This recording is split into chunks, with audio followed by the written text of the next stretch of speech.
Hi, welcome to the Brief Book Reviews channel, otherwise known as An Old Guy Reviews the Book That He's Read This Week. So what's the old guy read this week? Well, book I've read this week is this one. It's called 10 Marchfield Square by author Nicola Whyte. Was published as a hardback by Raven Books here in the United Kingdom on the 27th of March 2025. And it's the debut novel for Nicola Whyte. I guess top level description is cosy crime. But I did like the comment by fellow author Janice Hallett on the front, which said, cosy and classy in equal measure. I thought it was a really good description. So, what's it all about, I hear you say? Well, 10 Marchfield Square, title of the book, is a small residential square in London. It's a place for people to feel safe who otherwise couldn't afford to stay in a city that they call home. People who know London will know that living in London is a very, very expensive proposition nowadays, both buying and renting, and there are people that simply can't afford to stay in the city they call home anymore. Marchfield Square, 10 Marchfield Square, is owned by, it was originally Celeste Van Duren and her husband. Her husband's passed away. Celeste Van Duren, assisted by her valet Dixon, now runs the joint, if you will. And Celeste has a great sense of justice and of looking after people who need help. She basically interviews all her tenants, and if she thinks that Marchfield Square will be a safe haven for them, she lets them stay there at below market rates. Celeste has got an apartment which overlooks Marchfield Square, and she keeps an eye on all her tenants, and she really knows what's going on. All is well in Marchfield Square. They are a fairly eccentric bunch. They've got all sorts of secrets from their past, but generally everybody jogs along nicely, and it's a really safe and nice environment. That is until one of the tenants, a guy called Richard Glead, is found dead, and he's been murdered. The immediate response from the police is, oh, well, it must be his wife.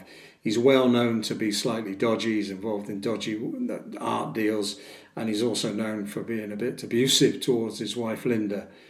Linda, however, is a great soul. She works at volunteers at an animal sanctuary, wouldn't generally say boo to a goose, very gentle person. And Celeste finds that she's not very happy about this. She feels that Linda, the police are just looking for an easy solution to a problem, and she can't for 1 minute think that Linda is capable of murdering her husband, despite the provocation. Celeste realises that she's probably made a mistake with Richard. He was very charming, but he's also a bit of a wrong-un, and she wants to put it right. So it annoys her no end that the police are not being too keen to look any further than the wife as a suspect. So she thinks, I know what I'll do. I've got an idea. So what does a woman with a strong sense of justice, a fair bit of money, and a dodgy hip, which means she can't do it herself, she thinks, I know two of the residents who might be able to help me with this. So she calls a meeting with two of her residents, Audrey Brooks, who's a cleaner. She's Celeste cleaner. Audrey knows everybody in the square and is very easy to get on with. Another guy called Lewis McLennan. Now, Lewis is a bit of a strange fish. He keeps himself to himself. He works in recruitment, but he's an author. He writes crime books. So he's had one crime book that sold really well and two that didn't sell well at all. So currently he's working a job in recruitment, and he's got writer's block. He can't get past how he writes another crime book. And he's very, very quiet, keeps himself to himself. So Celeste calls Audrey and Lewis together and says, right, I don't for 1 minute think that Linda killed Richard. I need you two to investigate. I want you to work together. Audrey, you know everyone in the square. You're very easy to get on with. People confide in you. Lewis, you're a crime writer, albeit, you're struggling at the moment, but you know police procedures. You know how they work. You know what to look for, and you're good at taking notes. I think the two of you together would make a good team, and I want you to investigate. Now, it's fair to say Audrey and Lewis are both thinking she's having a laugh, because Audrey's thinking this guy's basically a recruit. He's almost an apantropist. He doesn't like other people. He likes to be sat in his flat just writing. Lewis is thinking, Audrey, the cleaner, well, yeah, what's she going to be able to add to the party here? But they've both got a bit of a problem. Lewis hates his job. Audrey is struggling financially. She's constantly overdrawn. So the clincher is when Celeste says, right, okay, I don't expect you to do this for nothing, I'll pay you. So Lewis thinks, well, I can blag a month's leave, compassionate leave, say one of my relatives is ill, and get involved with this, and maybe that'll get the old juices flowing. Maybe being involved in a real murder mystery will encourage me to start writing again. Audrey is thinking, well, I can fit my cleaning jobs around working with Lewis, and the money will come in handy. So off they go. And it's fair to say that sparks are flying at the moment. Will they discover the murderer, or will they murder each other? Because neither of them think that the two of them are going to be compatible. And that, in a sense, is the story, with Audrey and Lewis investigating the murder.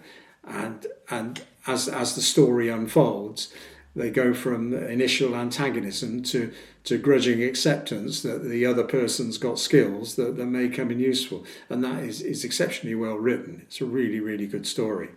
So it's a good murder mystery. It's a sort of knotty murder mystery. Lots of eccentric characters in the squares that they've got secrets that get uncovered.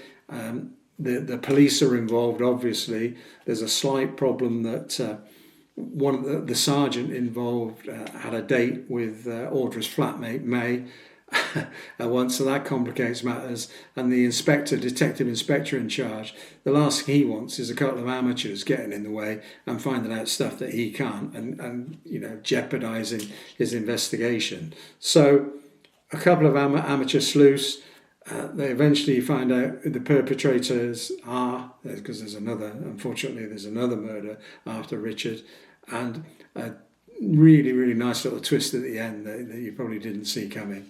So really enjoyed it. It's cosy crime, but it's well written cosy crime. It's classy cosy crime, as I said. Small square, two amateur detectives that don't necessarily gel to start off with, and you see that relationship developing through the book. Lots of people with secrets, lots of crazy characters.